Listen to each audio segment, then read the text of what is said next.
তো এই ওয়েব সিরিজটা নিয়ে আমার আসলে কিছু কথা বলার আছে। তো রিসেন্টলি আমি দ্য লাস্ট অফ আস নামে একটা সার্ভাইভাল ড্রামা দেখা শুরু করছি। আমি যে রিসেন্টলি দেখা শুরু করছি মানে এটা যে নতুন বের হয়েছে তেমন কিন্তু না। এটা কিন্তু ফার্স্ট সিজন বের হয়েছিল ২০২৩ সালে এবং এখন কিন্তু সেকেন্ড সিজন অনগোয়িং। তো এই সিরিজটা কিন্তু শুরু থেকে অনেক বেশি হাইপে ছিল কারণ এটা কিন্তু দ্য লাস্ট অফ আস নামে একটা অ্যাকশন অ্যাডভেঞ্চার গেমের উপর বেস করে তৈরি করা হয়েছিল এবং সেই গেমটা কিন্তু এমনিতেই অনেক বেশি ফেমাস। যদিও সেই গেমটা আমি কখনো খেলে দেখিনি, বাট সেই গেমটা কিন্তু অনেক বেশি হাইপ এবং সেই গেমের উপর বেস করে কিন্তু এই ড্রামাটি তৈরি করা হয়েছে। তো যেহেতু গেমটির বিষয়ে আমি তেমন কিছু জানি না, তাই আমি গেমের বিষয়ে তেমন কোনো কথা বলবো না। কিন্তু এই ড্রামাটার বিষয়ে আমার কিছু কথা বলার আছে। তার ভিতরে প্রথমে রয়েছে কাস্ট সিলেকশন। তো গেমের হিসেবে এই ড্রামাটির প্রধান দুটি ক্যারেক্টার ছিল জোয়েল এবং এলি, এবং এই দুটি চরিত্রকে ক্যারেক্টারাইজ করার জন্য কাস্ট করা হয়েছিল বেলা রামজিকে এবং পেড্রো প্যাসকেলকে।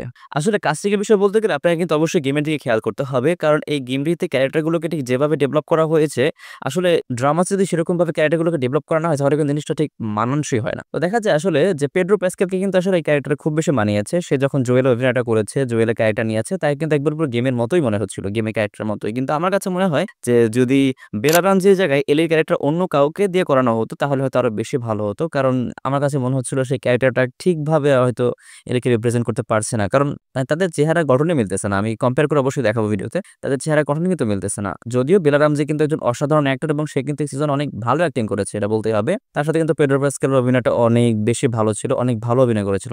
তো ক্যারেক্টার চয়েসের ক্ষেত্রে এই বিষয়টা আমার কাছে খারাপ লেগেছে। তো দ্বিতীয় যে বিষয়টি নিয়ে আমি আসলে কথা বলতে চাই সেটা হচ্ছে এই ড্রামার ভিএফএক্স।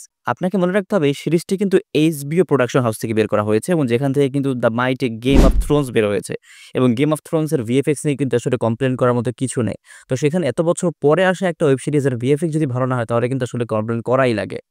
তো আমার কাছে মনে হয়েছে এইটার ভিএফএক্স সাইডটা অনেক বেশি উইক ছিল, কারণ এটার ভিতরে যে জম্বিগুলো দেখানো হয়েছে, যে ভাইরাস দেখানো হয়েছে, আরেকটু বেশি হয়তো এনহ্যান্স করা যেত, আরেকটু বেশি কোয়ালিটিফুল করা যেত, অনেক বেশি রিয়ালিস্টিক করা যেত, যেটা কিন্তু আমার কাছে মনে হয়নি। যদিও এটা ভিএফএক্স কিন্তু ওভারঅল বেশ ভালো, খারাপ বলবো না, তবে এখানে কিন্তু ইমপ্রুভ করার জায়গা ছিল।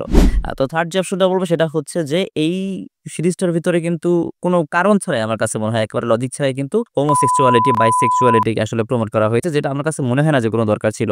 আমি জানি না এই বিষয়টা আসলে গেমের ভিতরে ছিল কিনা, বাট এই জিনিসটা আসলে ড্রামার ভিতরে আনার কোনো দরকার ছিল না। এটার আমি কোনো একটা ইম্প্যাক্ট পাইনি। তো এই জিনিস আসলে না আনলেও হতো, কিন্তু বর্তমানে আসলে এইচবিও, নেটফ্লিক্স এরা আসলে জোর করে একটা জিনিস ঢুকিয়ে দেয়। তো এটা আসলে জোর করে ঢোকারও নাকি আসলে গেম থেকে অ্যাডপ্ট করা হয়েছে আমি আসলে জানি না। তো এই বিষয়গুলো আসলে আমার কাছে একটু খারাপ লেগেছে।